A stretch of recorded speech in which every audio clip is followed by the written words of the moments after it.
What if I told you there's a house layout so powerful that architects have been obsessed with it for thousands of years? And yet, right now in 2026, it is having a full-blown revival, showing up everywhere from custom luxury builds to compact suburban homes and even shipping container communities.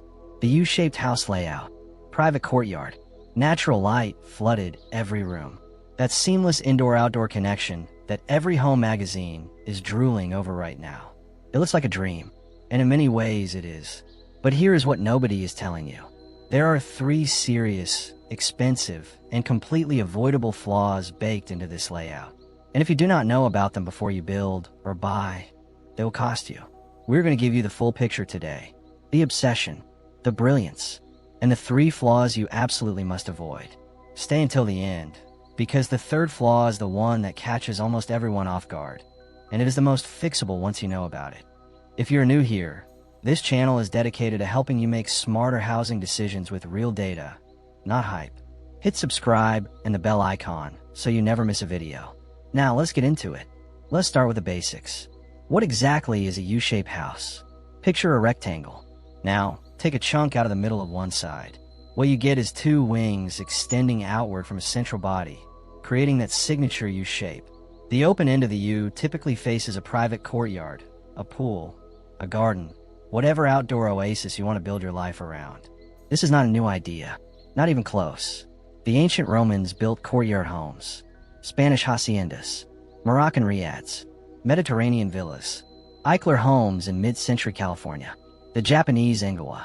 Across history, across cultures, humans have always been drawn back to the idea of wrapping a home around a protected outdoor space. So why is 2026 feeling like a turning point? A few things are happening at once. Reason 1, the privacy crisis. Urban density is up. Lots are smaller. Neighbors are closer. Subdivision homes are practically touching each other. The U-shaped layout solves that in a way a traditional rectangle never can. The wings of the house act as natural privacy walls. Your courtyard faces inward, not toward the street, not toward your neighbor's kitchen window. Even with large floor-to-ceiling windows, most of your glass faces a private protected space rather than a public one. You get the openness and the natural light without sacrificing privacy. Reason 2, the outdoor living obsession post-pandemic. The value people place on usable outdoor space has exploded. And a U-shaped layout does not just give you a yard, it gives you an outdoor room. The courtyard is enclosed on 3 sides by the house itself. That means natural wind protection, privacy from the street, visual connection to the outside from multiple rooms simultaneously. The kitchen, the living room, the master suite, every major room can have direct visual and physical access to the courtyard. That creates something that feels like a resort, not just a house. Reason 3, natural light that a rectangle can never match in a standard rectangular home. You have 2 orientations, front and back. Rooms in the middle of the house are often dark, relying on artificial light all day. A U-shaped layout changes that equation completely. Both wings and the central connecting section all have exterior-facing walls on multiple sides. Rooms at the end of each wing can have windows on 3 sides, if designed correctly. The result is deep, natural light penetration across the entire home. For cross-ventilation and passive cooling, it is also superior. Align the open end of the U with prevailing breezes, and the airflow moves naturally through the home, reducing your cooling load. Reason 4, zone separation that actually works here is something that matters for real daily life. The U-shape naturally creates distinct zones without building extra walls. You put the bedrooms down one wing, living and entertaining spaces across the connecting base, a home office, gym, or guest suite down the other wing.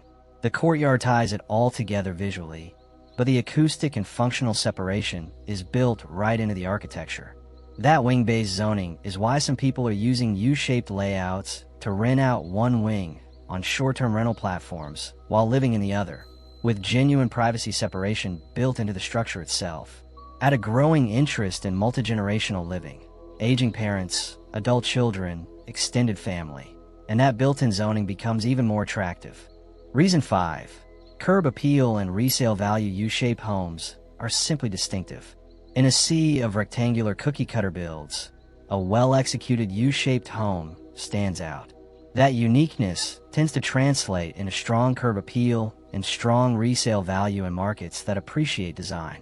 In 2026, with the national median new construction home price sitting around $450,000 according to Realtor.com data, and in high-growth markets like Texas, Florida, and the Carolinas where a 1,800 to 2,200 square foot build often lands right at that mark, buyers at this price point are increasingly willing to pay a premium for homes that feel architecturally intentional. The U-shape delivers exactly that. Now let's talk about what nobody tells you here is where I'm going to be straight with you, because I think you deserve honest information, not just the Pinterest version of reality. The U-shaped layout is genuinely brilliant, but it has 3 structural, financial, and practical flaws that show up consistently across projects. In each case, the flaw is fixable, but only if you know about it in advance. Flaw 1.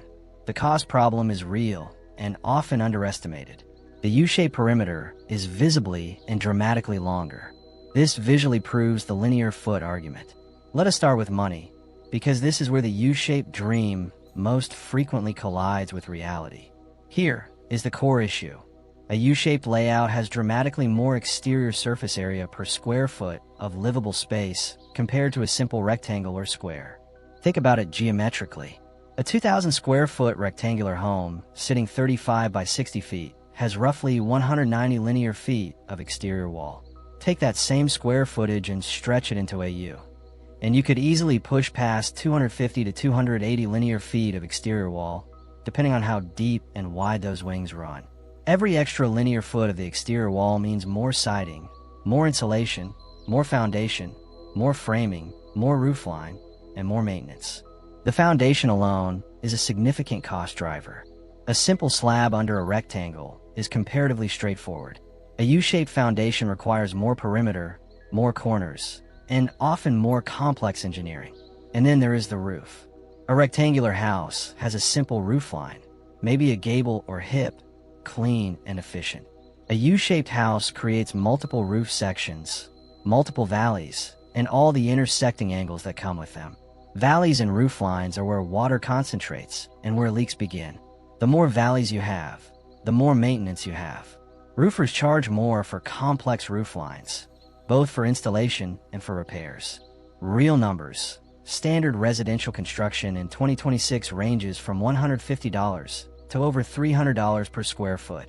But for a U-shaped home, which falls squarely into custom or semi-custom territory, the realistic floor in 2026 is closer to $225 per square foot before you account for finishes. That is the complexity tax built into the layout itself. The 10 to 20% cost premium for complex floor plans versus simple rectangles is well documented among builders and architects. More corners equals more labor and more material waste. And it is not just the build cost. It is the ongoing cost. More exterior walls means more surface area losing heat in winter and gaining heat in summer. That translates directly into higher energy bills unless you compensate with better insulation. In 2026, energy codes under the updated International Energy Conservation Code have become significantly stricter, which means this is not just a comfort issue. It is a code compliance issue for new builds. 2026 tech note: because the U-shape creates so many additional corners, it makes it harder to maintain a tight thermal envelope. Each corner is a thermal bridge, a pathway where heat moves through the structure faster than through a flat wall. In 2026, many builders are addressing this specifically with continuous insulation, often abbreviated as CI. Unlike bad insulation that fits between studs, continuous insulation wraps the outside of the framing to eliminate those thermal bridges at corners. It adds cost up front, but reduces heating and cooling loads for the life of the home. When you're interviewing builders for a U-shaped project, ask them directly how they are handling thermal bridging at corners. If they look confused by the question, that is a red flag. The fix: design your U as compactly as possible. Wider, shorter wings are more efficient than long, narrow wings. Keep the arms of the U proportionally close rather than spread far apart. Consider placing utility spaces, bathrooms, laundry, storage at the ends of the wings where exterior surface area is highest, reserving the prime real estate wall space for living areas. Budget explicitly for the complexity premium and include continuous insulation in your specification. Also ask your builder about panelized or modular wing construction. In 2026, some of the most cost-effective U-shaped homes are being assembled using off-site manufactured wall panels or modular inserts. Builders using off-site manufacturing can cut that 20% cost premium back down to 5% in some cases, because the panels arrive pre-insulated, pre-framed, and precision-built. Flaw 2. The courtyard drainage trap. This flaw catches people off guard because it is invisible on a floor plan. It lives in the three-dimensional reality of how water moves, and it is one of the most consistent problem sources in poorly executed U-shaped builds. The courtyard is the heart of a U-shaped home. It is also a natural bowl for collecting everything the sky drops on it. When it rains, water falls on the courtyard and needs somewhere to go. In a U-shaped layout, 3 sides of that courtyard are the walls of your home. The fourth side, the open end, is your only natural escape route for water, unless you engineer the drainage properly from the start. If the site grading is wrong, if the courtyard sits even slightly lower than the surrounding land, or if the soil compacts and loses absorption over time, water can pool against the base of your home's walls. And water sitting against a foundation wall is the beginning of a very expensive problem. We are talking potential moisture intrusion, mold, foundation damage, and interior wall degradation. Foundation remediation can run tens of thousands of dollars, depending on severity. There is also the snow removal reality that most people in northern climates completely overlook. Snow piles up in the courtyard. It melts. It needs to drain. If your drainage is inadequate, spring melt can cause the same pooling problems as heavy rain, concentrated right next to 3 walls of your house. And in hot climates, there's an inverse problem. One designer working in the Palm Springs area described learning hard lessons about courtyard overheating, where a client's courtyard turned into an uncomfortable heat trap in summer. The 3 surrounding walls store heat during the day and radiate it back into the space after the sun sets. 2026 Tech Note. In 2026, many municipalities require what is called low-impact development, or LID, as a condition of building permits. This means you may not be permitted to design a courtyard that simply sheds all water off-site. Instead, you are required to manage stormwater on your own property through permeable surfaces, retention areas, or planted drainage systems. Using smart, permeable paving in your courtyard is not just a good design idea in 2026. In many jurisdictions, it is now a legal requirement. Permeable pavers allow water to move down through the surface into a gravel subbase and absorb gradually, dramatically reducing the pooling risk. They come in a wide range of attractive finishes that work beautifully with a courtyard aesthetic. When you are in pre-design, ask your local building department about LID requirements before you finalize your courtyard material choices. On the thermal and microclimate side, a U-shaped courtyard creates its own microclimate. In 2026, AI-driven climate modeling software, tools like Revit Solar Analysis and similar platforms, is becoming standard practice in residential architecture. Ask your architect for a shadow study and a wind flow simulation specific to your courtyard orientation before plans are finalized. This is a quick analysis that shows you where the shade falls hour by hour throughout the year and where wind gets blocked or amplified by the U-shaped geometry. A good shadow study can prevent both the overheating problem in hot climates and the dead cold zone problem in cool climates. And it takes a competent architect only a few hours to produce. The fix: hire a civil engineer or landscape architect to design the courtyard drainage system as part of your initial design, not as a landscaping afterthought. The courtyard floor should slope gently, typically at least 1 to 2% grade, toward a dedicated drain that connects to your site drainage system. Include a French drain around the courtyard perimeter if your soil has poor drainage. Use permeable paving as your primary courtyard surface where local codes allow or require it. In cold climates, plan for snow storage and melt paths explicitly. In hot climates, use deep eaves, pergola structures, and deciduous plantings to manage the heat trap effect. Request a shadow study and wind flow simulation from your architect before approving the final courtyard orientation. Flaw 3. The sightline problem nobody plans for. This is the flaw I promised you at the start, the one that surprises almost everyone. And it is, ironically, a problem created by one of the U-shape's greatest strengths. The U-shaped layout's power comes from wrapping a home around a shared central space. Every room has visual access to the courtyard. That is the magic. But here is the flip side of that geometry. The rooms in the opposite wing are also looking directly at each other. If you place a master bedroom at the end of the left wing with large windows facing the courtyard, those windows look directly across at whatever room is at the end of the right wing. If that is a guest bedroom, a teenager's room, or a home office with large glazing, you have just created a direct sight line between two private spaces, with the open courtyard between them. One experienced architect described this exact mistake from their own early career, forgetting to check sight lines between opposing wings, which led to awkward situations where bedrooms had direct views into each other across the courtyard. And this is not a minor inconvenience. This is a layout flaw that defeats the entire purpose of the design, which was to give everyone privacy and openness simultaneously. The problem gets worse when people install large floor-to-ceiling windows, which is exactly the kind of glazing that makes a U-shaped home look spectacular in renderings and on social media. The bigger and more dramatic the windows, the more exposed you are to whatever is across the courtyard. At night, with interior lights on and the courtyard dark, every wing faces into every other wing.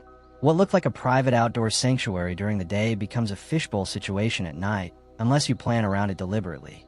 There is also a practical furnishing element beyond the privacy issue. Rooms with too many windows facing in too many directions become hard to furnish. You lose the uninterrupted wall space needed for furniture, cabinetry, and built-ins. A room with glass on 3 sides looks incredible in photos and is nearly impossible to set up in real life. The fix: before finalizing any floor plan, run a complete sightline analysis for every room in every wing. The simple rule: bedrooms and bathrooms should never have direct sight lines to windows in the opposing wing. Fix this with 3 tools. First, window offset placement. If the left wing bedroom faces slightly toward the street into the courtyard, and the right wing bedroom faces toward the garden end, they never align directly. Second, architectural screening. A partial wall, a pergola column, a landscaping element, or a screen panel that breaks the direct sight line while maintaining the courtyard connection. Third, window height placement. Positioning bedroom windows higher on the wall preserves privacy while still letting in light and sky. Walk-through renderings and sightline diagrams should be a mandatory step in design review before any permit application is filed. Is a U-shaped layout right for you?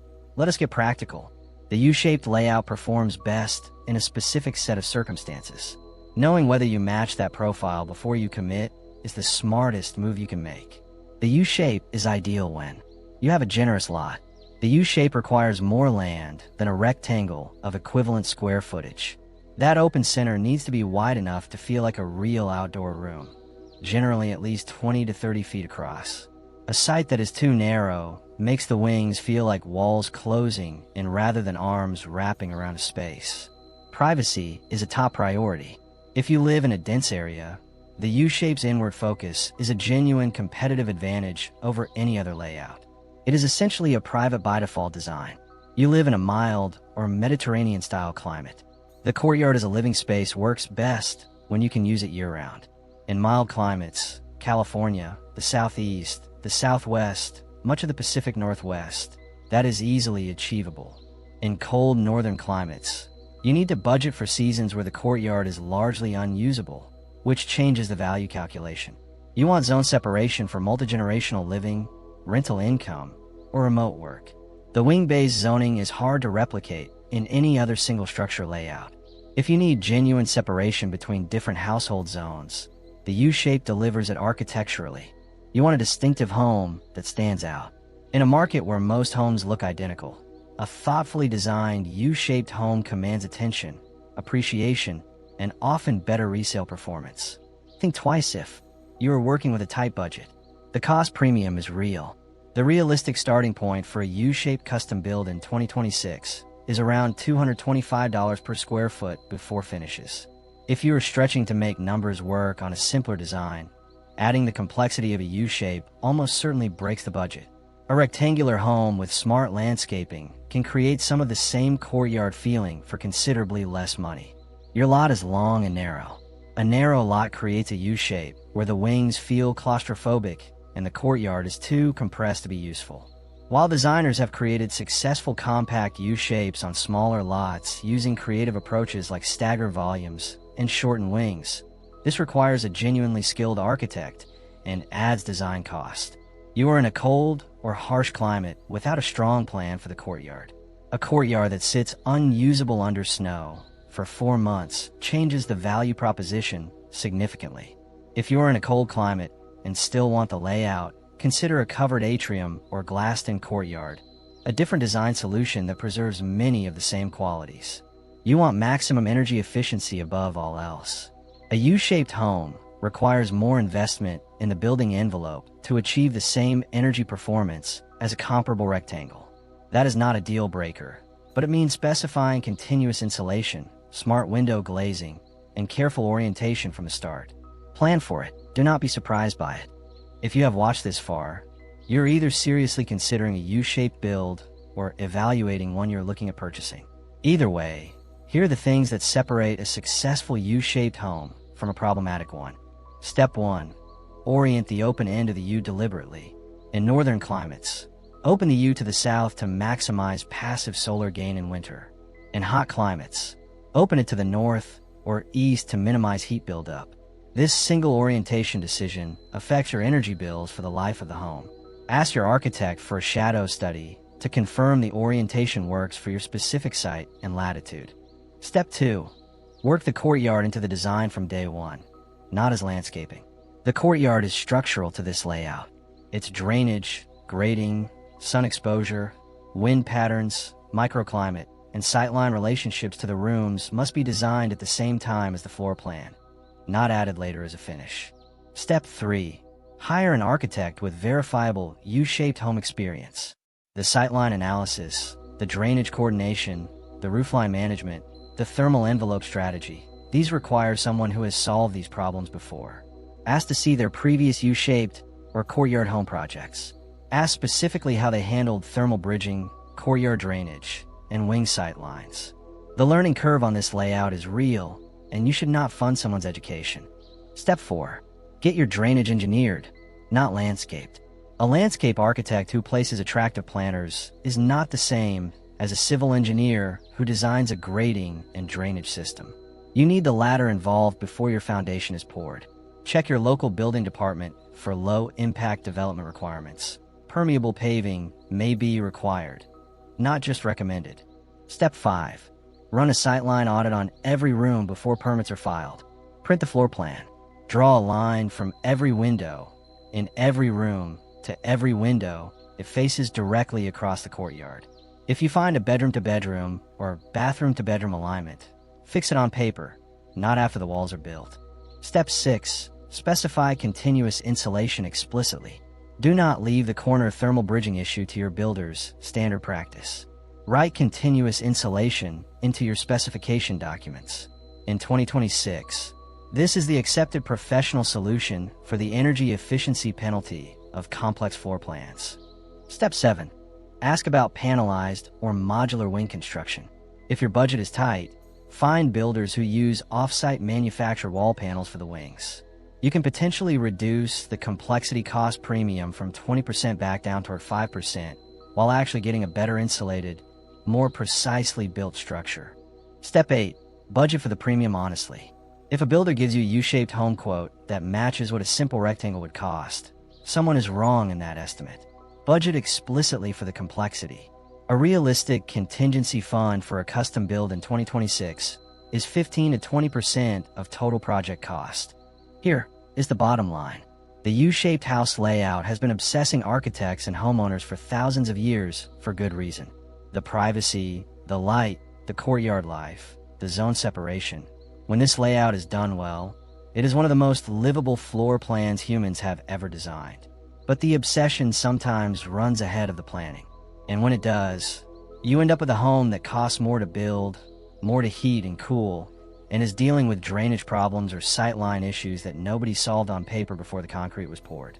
The difference between a U-shaped home that becomes a family legacy and one that becomes a source of regret is almost always in the planning. Specifically, working with experienced professionals, auditing the design against the 3 flaws we covered today, specifying continuous insulation and engineered drainage from day one, and being honest with yourself about your budget, your climate, and your lot. Do the planning right, and the U-shaped layout might genuinely be the best housing decision you ever make. If this video helped you think more clearly about the U-shaped layout, or about any housing decision, that is exactly what this channel is here for. Hit the like button if you found this useful. Subscribe if you want more research-grounded, honest content on alternative housing, design, and smart building decisions. Drop a comment below. Are you Team U-shape? Or do you think the rectangle is underrated? I read every comment, and the conversation in this community is genuinely one of the best parts of what we do here. See you in the next one.